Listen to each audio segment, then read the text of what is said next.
깨닫게 하시고 하나님의 살아계신 음성으로 받고 듣는 이 시간 되게 하여 주시옵소서. 성령께서 우리 가운데 임재하심으로 말씀을 듣기에 합당한 우리의 마음이 되게 하여 주옵소서. 예수님의 거룩하신 이름으로 감사하며 기도하옵나이다. 아멘. 할렐루야.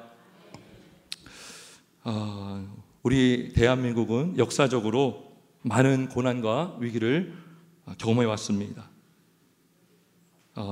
외세의 침략을 많이 받기도 했고, 그리고 심지어 일본이라는 일본 나라에서 또 35년간 식민 통치를 받는 역사적 그런 기간도 있었습니다. 그리고 해방이 되었지만 얼마 지나지 않아서 6.25 한국 전쟁을 맞이하게 되었습니다. 그래서 이 전쟁을 통해서 많은 사상자가 생겨났고 많은 전쟁 고아와 이산 가족이 생기게 되었습니다. 하지만 이렇게 국가가 어려울 때마다 우리 믿음의 성도들이 기도해서 하나님께서 그 위기 때마다, 고난의 때마다 하나님께서 또 도와주시고 인도해 주신 줄 믿습니다. 여러분들을 많이 들어봤겠지만 6.25 전쟁이 발발하고 6월 25일 50년 6월 25일 날 그 북의 남침을 통해서 전쟁이 일어났습니다. 그리고 8월 30일까지 낙동강까지 북한군이 밀려와서 우리나라 90%가 다 빼앗긴 상태가 되었습니다. 그때 많은 피난민들이 부산에 다 몰렸고 잠잘 곳이 없어서 많은 교회들이 숙소를 제공했고 심지어 배 안에서도 생활하게끔 했다는 것입니다. 그때 부산의 초량교회 담임하던 한상도 목사님께서 그 초량교회에 250여 명의 목사님들이 머물고 있었습니다. 그리고 북한군은 낙동강까지 이미 다 몰려온 상태였습니다. 그때 한상도 목사님께서 제안합니다. 지금은 기도할 수밖에 없다. 지금은 하나님의 은혜를 구할 수밖에 없습니다. 그래서 한 주간 아침과 점심과 저녁마다 집회하면서 회개하면서 또 신사참배를 했던 것을 회개하고, 그리고 해방 이후에 기독교인들이 여전히 정신을 못 차리고 해이해지고 또 잘못된 그런 믿음 생활을 하는 그런 모든 것들을 회개하고 울면서 기도했습니다. 근데 한 주간을 딱 마치고 우리 한 주간 더 합시다 그랬어요. 너무나 많은 은혜가 있었고 너무나 많은 회개가 있었고 너무나 많은 은혜를 주셔서 한 주간을 더 하고 딱 마쳤을 때 8월 30일 날 그 기도가 시작돼서 한 2주간을 했고, 그리고 나서 끝나고 3일 뒤에 바로 인천 상륙작전이 성공이 되었던 것입니다. 하나님께서 그 당시만 하더라도 그 인천 상륙작전은 5,000분의 1이라는 말도 안 되는 확률 가운데 하나님이 역사하셔서 100%가 되게 하신 줄 믿습니다. 위기 때마다 기도해서 또 해방을 맞았고, 위기 때마다 기도해서 하나님께서 우리나라를 살려주신 줄 믿습니다. 지금 우리나라도 6.25 전쟁만큼은 아니겠지만 아주 큰 위기와 또 환난과 흉흉한 시기에 접어 있습니다. 어떤 사람들은 분노를 하기도 하고 어떤 사람들은 불안해하게 하기도 하고 많은 사람들이 염려하고 있습니다. 하지만 우리가 지난 2주간의 말씀을 통해서 우리가 받은 그 은혜가 무엇입니까? 염려하지 말라, 불평하지 말라. 염려한다고 해서 문제가 해결되는 것도 아니고 불평한다고 해서 나아질 것이 없어요. 이렇게 어려운 시기일수록 우리 믿음의 성도는 하나님 앞에 무릎 꿇고 기도해야 하는 줄 믿습니다. 하나님만을 바라보고 하나님께만 소망을 둬야 될 줄 믿습니다. 오늘 2장 1절은 이렇게 시작합니다. 그러므로 내가 첫째로 권하노니 모든 사람을 위하여 간구와 기도와 도고와 감사를 하되. 그래요. 첫째로 권한다는 게 뭐예요? 가장 중요한 것이 무엇이라는 거죠. 첫째라는 것은 그만큼 중요하다는 것입니다. 다른 것들 다 권하고 있지만 가장 첫째로 권하는 게 뭐라는 거예요? 기도라는 것입니다. 간구와 기도와 도고와 감사 기도를 하라는 것입니다. 여기 보면은 도고가 무엇인가 좀 생소합니다. 도구는 다른 사람을 위해서 기도하는 것입니다. 우리가 보통 중보기도라고 하는 것이 있죠. 근데 우리 장로교 합동교단에서는요, 엄밀히 말하면 중보기도라는 말을 쓰면 안 된다라고 총회에서 결의가 된 것도 있어요. 왜냐하면 중보자는 예수님밖에 없기 때문에, 참된 중보자는 예수님이기 때문에, 진정한 중보기도는 예수님만 할 수 있다라는 그 성경의 사실 때문에, 그래서 믿음의 성도들은 도구기도를 하라고 이렇게 권면을 했습니다. 그런데 우리는 보통 중보기도라는 말이 입에 붙어서 중보적 기도 아니면 도구기도, 이게 뭐라고요? 남을 위한 기도를 하는 것입니다. 그러면 이렇게 기도를 하는데, 그러면 누구를 위해서, 다른 사람을 위해서 기도하라고 하는데 무엇을 위해서 기도하고 하는가? 우리 2절을 한번 같이 읽습니다. 2절 시작.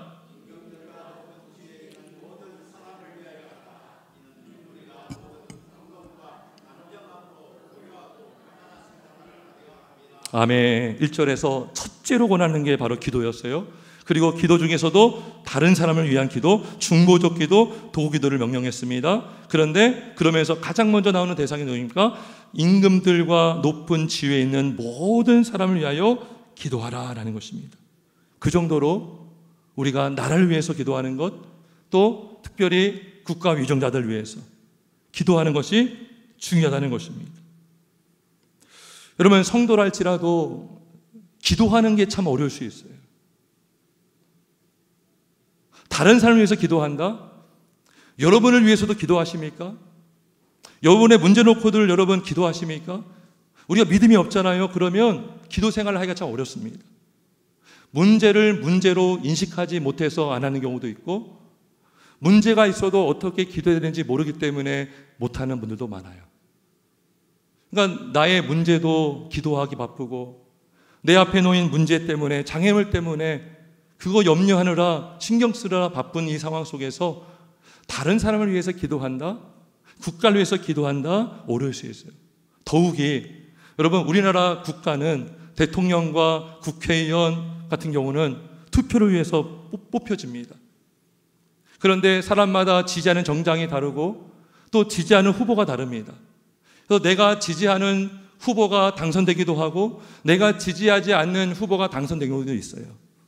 그런데 그러한 정당과 진영을 떠나서 오늘 하나님 우리에게 말씀하시기 뭡니까? 임금들과 국가 위정자들을 위해서 기도하라고 명령하고 있다는 것입니다.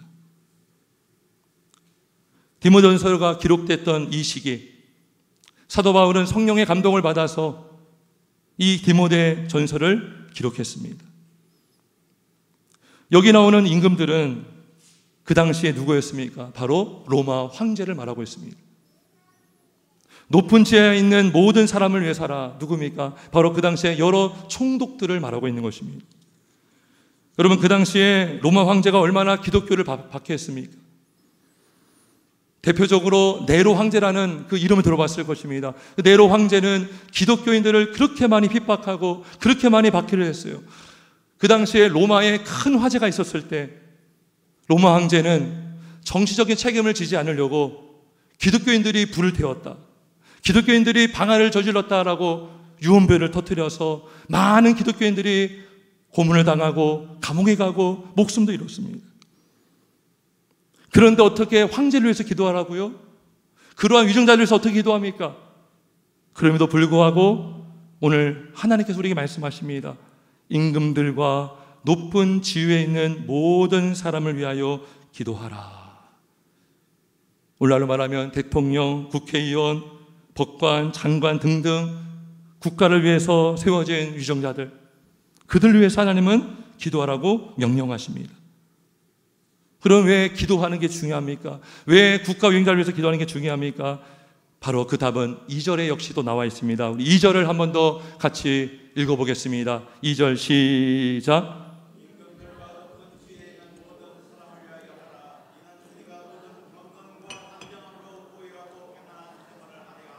아멘. 바로 우리가 임금들과 높은 지혜에 있는 위정자를 위해서 기도해야 되는 이유는 여기에 바로 나와 있습니다. 바로 나라의 평안과 안정을 위해서인 것입니다.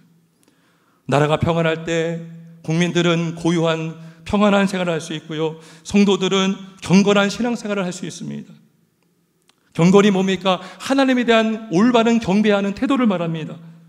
나라가 평안할 때에 성도는 더 예배에 집중할 수가 있고 더 말씀에 집중할 수가 있고 그래서 힘을 얻게 되고 복음 전도에 힘을 쓸 수가 있는 거예요. 4절에 보니까요 이렇게 말씀해요. 하나님은 모든 사람이 구원을 받으며 진리를 아는 데에 이르기를 원하시느니라. 나라가 불안정하고 심지어 나라에 여러분 전쟁이 일어났다고 생각해 보세요. 피난 가기 바쁩니다. 이렇게 모여서 예배할 수가 없습니다. 하나님은 복음을 전하고 구원을 받고 많은 사람들이 진리를 알아서 하나님 앞에 나오기를 원하시는데 나라가 불안하고 또 환난이 있고 또 불안한 일들이 많이 생기면 사람들은 평안한 생활을 하기보다 늘 두렵고 불안하고 초조함으로 인해서 가졌던 믿음도 약화되고 모이게 힘쓰는 것도 어려워짐으로 인해서 구원받는 일들이 약화될 수 있다라고 성경은 말씀해주고 있는 거예요. 그래서 예레미야 선지자는 하나님의 바벨론의 포로로 끌려가는 그 상황 속에서도 바벨론을 위해서 기도하라고 선포를 하였습니다. 우리 한번 PPT 화면 보겠습니다. 예레미야 29장 7절을 한번 같이 읽어보겠습니다. 시작.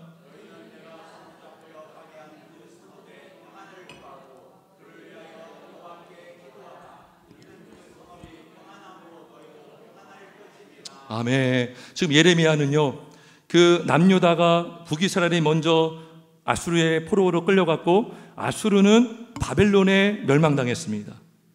그리고 예레미야조차도 바벨론으로 끌려간 상황에서 하나님의 계시를 받아 한 명령이 뭡니까? 그 성읍의 평안을 구하라. 그를 위하여 여호와께 기도하라. 이는 그 성읍이 평안함으로 너희도 평안할 것이. 무슨 말입니까? 내가 포로로 끌려간 나라가 평안해야 그 포로도 평안하다는 거예요. 나라가 평안할 때 국민이 평안하고 나라가 평안할 때 우리 성도들도 고요함으로 단정함으로 경건함으로 평안한 믿음 생활을 할 수 있는 줄 믿습니다. 그래서 그러면 우리가 기도하는 이유는 나왔어요. 그러면 어떻게 기도해야 되는가? 오늘 디모데전서 2장 2절에 보면 이들을 위해서만 기도하라고 나오지 어떻게 기도하라는 내용은 나오진 않습니다. 하지만 성경을 보면 우리가 위정자들을 위해서 기도할 때에 어떻게 기도해야 되는가 우리가 한번 나누길 원합니다. 첫째는 위정자들이 하나님을 경외하는 위정자가 되도록 기도해 주시기를 주의 이름으로 축원합니다. 하나님을 경외하는 위정자가 되어야 되는 것입니다. 예수를 믿는 사람이라 할지라도 무늬만 기독교인들이 많습니다. 여러분 국회의원들 중에 예수 믿는 기독교 신자들이 제법 됩니다. 근데 과연 정말 거듭난 신자가 많이 있을까요? 무늬만 기독교인이라면 하나님을 경외하지 않을 수 있습니다. 믿지 않는 사람은 말할 것도 없겠죠. 하지만 믿지 않는 위정자라 할지라도 믿음이 없는 사람이라 할지라도 우리가 하나님께 기도하면 그들이 하나님을 경외하게 될 수가 있는 것입니다. 여러분 창세기를 보면요 26장에 보면 아비멜렉이라는 이방 왕이 등장합니다. 그때 이삭은 우물을 많이 빼앗겼었어요. 여기 가면 여기서 또 우물을 빼앗고 저기 가면 우물을 빼앗고 근데 이삭은 가는 곳마다 우물을 팝니다. 그게 은혜죠. 그때 아비멜렉이 등장합니다. 그때 아비멜렉이 이렇게 얘기합니다. 이삭한테 여호와께서 너와 함께 하심을 우리가 분명히 보았노라 그래요. 하나님을 믿지 않은 이방 왕이 이삭을 보면서 하나님이 당신과 함께 하는 것을 내가 분명히 보았다. 너는 우리를 해하지 말라. 두려워하는 거예요 지금. 이삭이 믿고 있는 하나님을 두려워하면서 이삭한테 우리를 해하지 말라라고 하면서 계약을 맺습니다. 그리고 또 여러분 고레스 왕 아시죠? 고레스 왕은 아까 이 바벨론으로 포로로 끌려갔을 때 좀 시간이 지나서 바사라는 페르시아라는 나라가 세계를 제패합니다. 그래서 바벨론이 또 망해요. 그러니까 이스라엘 백성들은 바벨론 포로로 끌려갔지만 주인이 바뀐 거예요. 고레스 왕이 바뀐 거예요. 그때 고레스 왕이 하나님을 인정하고요. 이스라엘 백성들에게 칙령을 내립니다. 너희는 너희 고국으로 돌아가서 하나님의 성전을 건축하라. 이게 말이 됩니까? 고레스 왕은 불신자입니다. 이방 왕입니다. 우상 섬기는 나라의 왕이라고요. 근데 고레스 왕이 어떻게 그러한 칙령을 선포하겠습니까? 우리 한번 PPT 잠깐 보겠습니다. 에스라 1장 우리 1절 한번 읽어볼까요? 맨 1절 시작. 고레스 원년에 여호와께서 예레미야 입을 통하여 하신 말씀을 이루게 하시려고 바사 왕 고레스의 마음을 감동시키심에 그가 온 나라에, 그러면서 2절 3절까지 다 있습니다. 시작. 바사 왕 고레스는 말하노니 하늘의 하나님 여호와께서 세상 모든 나라를 내게 주셨고 나에게 명령하사 유다 예루살렘의 성전을 건축하라 하셨나니 이스라엘의 하나님은 참 신이시라. 너희 중에 그의 백성된 자는 다 유다 예루살렘으로 올라가서 이스라엘의 하나님 여호와의 성전을 건축하라. 그는 예루살렘에 계신 하나님이시라. 아멘. 누가 한 고백입니까? 고레스 왕이 한 고백이에요. 고레스 왕은 하나님도 몰랐던 자고 믿음이 없는 자였지만 1절에 보니까 하나님이 고레스의 마음을 감동시키심에, 감동시켜 주시니까 하나님을 인정하고 하나님을 경외했어요. 하나님이 나에게 이 나라를 주셨다는 것을 알게 하셨고, 야, 내가 이 권세를 가지고 하나님의 말씀대로 성전을 짓게 해야겠구나. 이스라엘의 하나님이 정말 참신이시구나. 하나님의 은혜로 인정한 줄 믿습니다. 그래서 우리가 기도해야 되는 것이에요. 여러분, 초대교회 당시 때도요, 이제는 페르시아가 세계를 제패했지만 좀 지나서 헬라 제국이 세계를 제패합니다. 알렉산더 대왕 아시죠? 그리고 헬라 제국이 망합니다. 로마에 의해서. 그래서 초대교회 시대 때는요, 로마 황제가 세계를 제패하고 있을 때예요.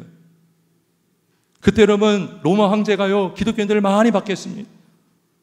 신앙을 포기하도록 강요했습니다. 로마를 숭배하는 로마 숭배 사상이 있었어요. 그래서 황제를 숭배하냐, 예수님을 예배하느냐, 황조의 명령을 따르느냐, 예수님의 명령을 따르느냐.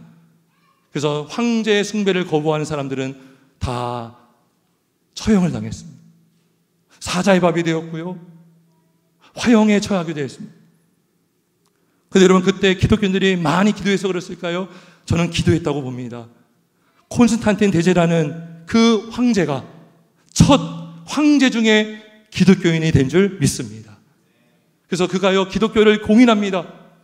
그리고 밀라노 칙령을 내려서 관용 정책을 펴요. 그래서 기독교인들이 박해를 받지 않습니다. 그전에는요, 기독교인들이 박해를 피해서 카타콤이라고 하는 동굴에 들어가서 예배했어요. 어떤 아기는 그 동굴에서 태어나서 평생 동굴에서 살다가 죽는 경우도 있었습니다.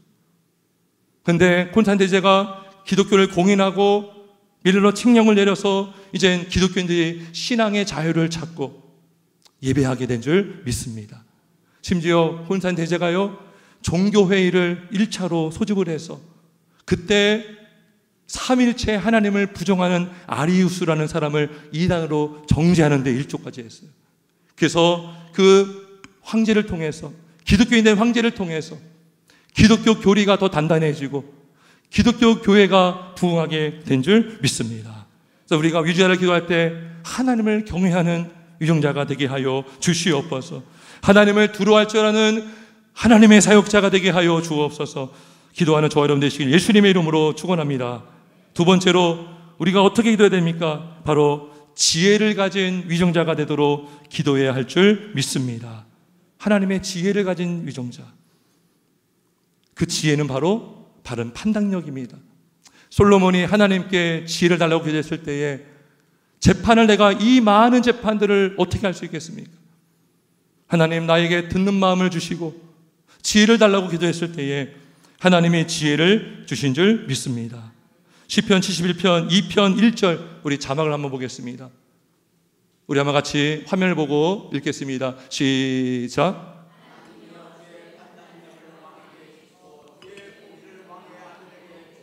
아멘. 기도하는 거예요. 하나님, 주님의 판단력, 이 뭐요? 하나님의 지혜를 왕에게 주시옵소서. 하나님의 지혜를 위정자들에게 주시옵소서. 솔로몬은 믿음이 있어서 하나님께 지혜를 구했지만 믿음이 없는 위정자들은요, 무엇을 의지하겠습니까? 그들이 하나님을 찾겠습니까? 오히려 엉뚱한 곳에 가서 지혜를 찾을 수 있어요. 사울 왕을 보세요. 사울 왕은 하나님을 믿지 않았습니다. 끝까지 믿지 않았어요. 근데 블레셋이 쳐들어왔을 때에 사울 왕은 엔돌의 신접한 여인을 찾아갑니다. 오늘날로 말하면 무당을 찾아간 거예요. 결국 이스라엘은 블레셋에 패배를 당하고 사울은 목숨을 잃습니다. 어리석은 행동을 하는 거예요. 따라서 위정자들과 지도자들에게는 하나님의 지혜가 필요한 줄 믿습니다. 그들이 기도를 하지 못하기 때문에, 그들이 하나님을 모르기 때문에 믿음의 성도들, 저와 여러분이 합심하여 기도해야 될 줄 믿습니다. 우리가 기도 안 하면 누가 기도해 주겠습니까? 예수 믿는 살아계신 하나님을 믿는 성도가 기도하지 않으면 누가 그들을 위해서 기도하겠습니까? 우리 모두가 기도할 수 있기를 주의 이름으로 축원합니다. 솔로몬은 기도하여 지혜를 받았습니다. 그리고 성전을 건축하려고 했던 부살렘과 오홀리압도 하나님의 지혜를 받아서 아름다운 성전을 건축했어요. 우리나라 대통령 위정자들에게도 하나님께서 지혜를 주셔서 바른 판단력을 주셔서 나라 일들을 잘 감당할 수 있길 주의 이름으로 축원합니다. 세 번째로 우리는 어떻게 위정자를 위해서 기도해야 될 것인가? 바로 공의로운 위정자가 되도록 기도해야 할 줄 믿습니다. 우리 한번 다시 화면을 봅시다. 여기 1절에 보면 72편 1절에 보면 하나님이여 주의 판단력을 왕에게 주시고 그 다음에 뭐를 달라고 합니까? 주의 공의를 왕의 아들에게 주소서 그래요. 왕이 공의로워야, 다시 말하면 공의롭고 정의로워야 나라를 법과 원칙에 따라서 바르게 통치할 수가 있는 것입니다. 우리 화면을 잠깐 다음 장 넘겨주시고 시편 72편 2절로 2절에서 4절까지 한번 같이 있습니다. 2절과 2절, 3절, 4절 시작. 그가 주의 백성을 공의로 재판하며 주의 가난한 자를 정의로 재판하리니 의로 말미암아 백성에게 평강을 주며 작은 산들도 그리하리로다. 그가 가난한 백성의 억울함을 풀어주며 궁핍한 자의 자손을 구원하며 압박하는 자를 아멘, 아멘. 공의로운 왕이 세워져 있을 때, 왕이 공의롭게 나라를 다스리고 통치할 때에 그 왕을 통해서 가난한 백성의 억울함을 풀어주고 궁핍한 자의 자손을 구원하며 압박하는 자를 꺾게 될 줄 믿습니다. 위정자는 바르게 법을 만들고 바르게 법대로 집행할 때 하나님은 이 나라를 안정되게 이끌어 가실 줄 믿습니다. 그러면 상상해 보세요. 악을 행하는 자들이 법의 보호를 받고 선을 행하는 자들이 법의 처벌을 받는다면 말이 안 되지 않습니까? 잠언 18장 5절 자막을 봅시다. 우리 한번 같이 읽어볼까요? 자막 18장 5절 있습니다. 시작. 악인을 두둔하는 것과 재판할 때에 의인을 억울하게 하는 것이 선하지 아니하리라. 아멘. 대통령과 국회의원 또 재판관, 법관 그리고 장관 이 모든 위정자들이 악인을 두둔하지 않고 또 의인을 억울하게 하는 것이 아니라 하나님께서 이 위정자를 통해서 공의롭게 재판하고 공의롭게 이 나라를 다스릴 수 있길 주의 이름으로 축원합니다. 그래서 세 가지가 중요합니다. 하나님을 경외하는 위정자, 그리고 지혜로운 위정자, 그리고 공의로운 위정가 되도록 기도할 줄 믿습니다. 그 다음에 우리가 더 중요한 게 있습니다. 그러면 우리는 어떤 마음으로 기도해야 되는 거예요? 어떤 마음으로? 우리가 위정자를 위해서 기도해야 되고 나라 위해서 기도해야 되는데 우리가 어떤 마음으로 기도하는가? 우리 디모데전서 오늘 본문 2장 8절을 같이 한번 있습니다. 디모데전서 2장 8절 같이 있습니다. 시작.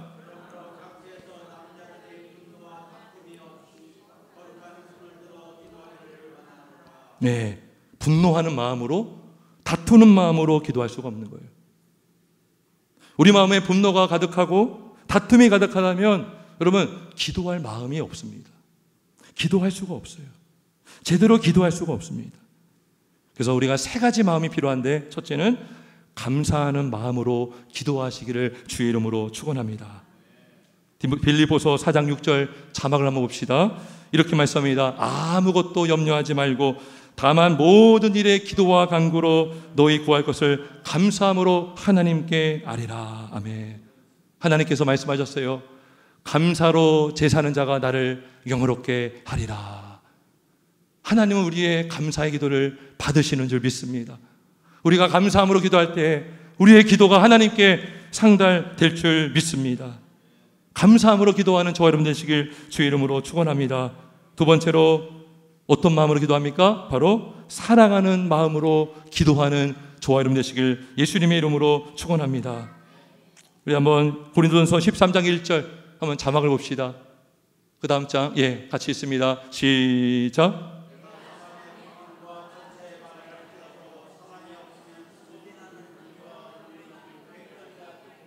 방언이 뭐예요? 기도잖아요. 기도.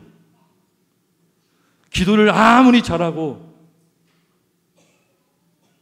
아주 아름답게 언어를 구사하고 심지어 방언으로 할지라도 사랑이 없으면 그 기도는 소리나는 구리와 울리는 꽹가리가 된다라고 말씀하고 있어요. 하나님을 사랑하는 마음으로 내가 사랑하는 하나님께서 명령하셨으니 나를 위해서 기도하고 유영자들 기도하라. 다른 누구가 아니라 하나님, 내가 사랑하고 나를 사랑하는 하나님이 명령하셨으니 우리는 그 사랑의 마음으로, 나라를 사랑하는 마음으로, 영혼을 사랑하는 마음으로, 교회를 사랑하는 마음으로 우리는 기도할 수 있는 줄 믿습니다. 그래서 고린도전서 13장 4절 이하를 보면 사랑은 오래 참고 사랑은 온유하며 시기하지 아니하며 사랑은 자랑하지 아니하며 교만하지 아니하며 무례히 행하지 아니하며 자기 유익을 구하지 아니하며 성내지 아니하며 악한 것을 생각하지 아니하며. 그래요. 우리가 기도한다는 것은 소망이 있다는 것이에요. 우리가 기도하는 것은요, 하나님의 그 선하심을 바라본다는 것입니다. 악한 것을 생각하지 마시고 하나님의 그 선하심과 인자하심이 영원하심을 기억하며 기도하는 우리 모두가 되길 주의 이름으로 축원합니다. 사랑하는 마음으로 기도하시길 주의 이름으로 축원합니다. 세 번째로 우리는 어떤 마음으로 기도합니까? 바로 회개하는 마음으로 기도하시기를 주의 이름으로 축원합니다. 회개하는 마음으로. 우리 한번 자막 봅시다. 예레미야 18장 8절 같이 있습니다. 시작.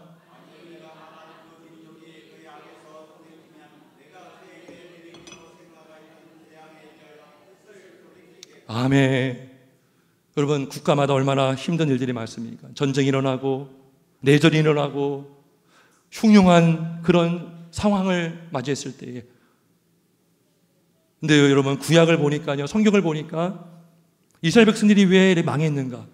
왜 어려움을 당했을까? 왜 사사시대 때에 그렇게 외세의 침략을 받았고 힘들어했는가? 다 우상 숭배에 있습니다.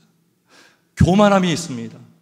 교만은 패망의 선봉이요 거만한 마음은 넘어짐의 앞잡이라 했고, 우상 숭배함으로 인해서 나라는 완전히 절단되고 나라는 쪼개지고 망하는 우리 역사를 보고 있습니다.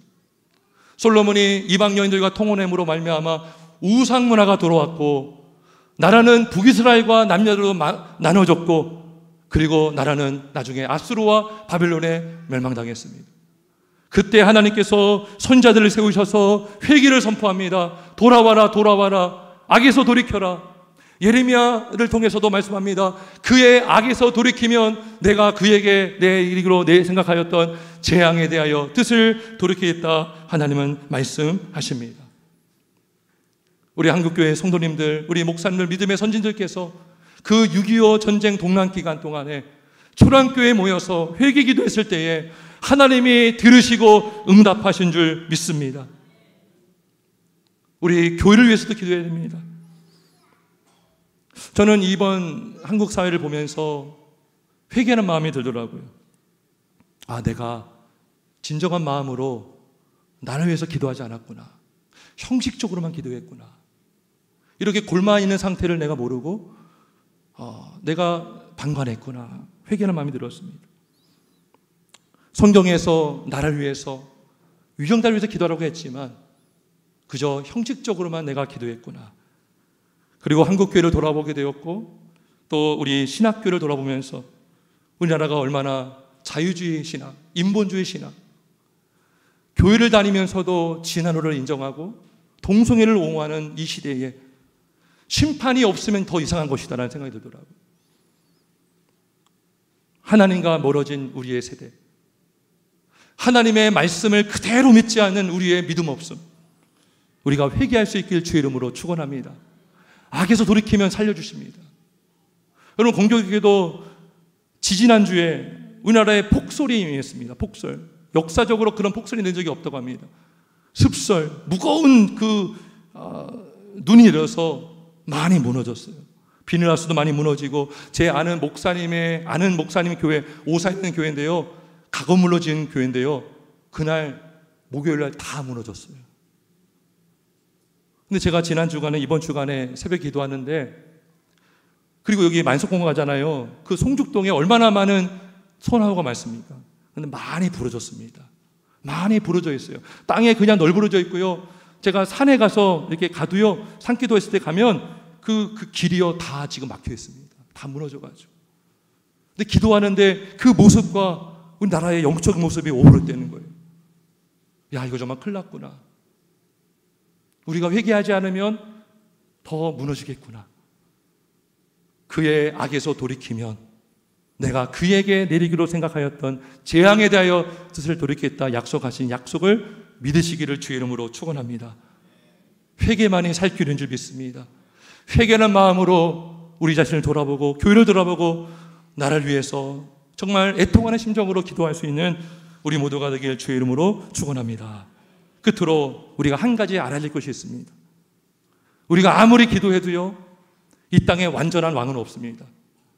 완전한 대통령도 없고, 완전한 총리도 없고, 완전한 국회의원도 없습니다. 여러분, 그렇게 신실하던 다윗을 보세요.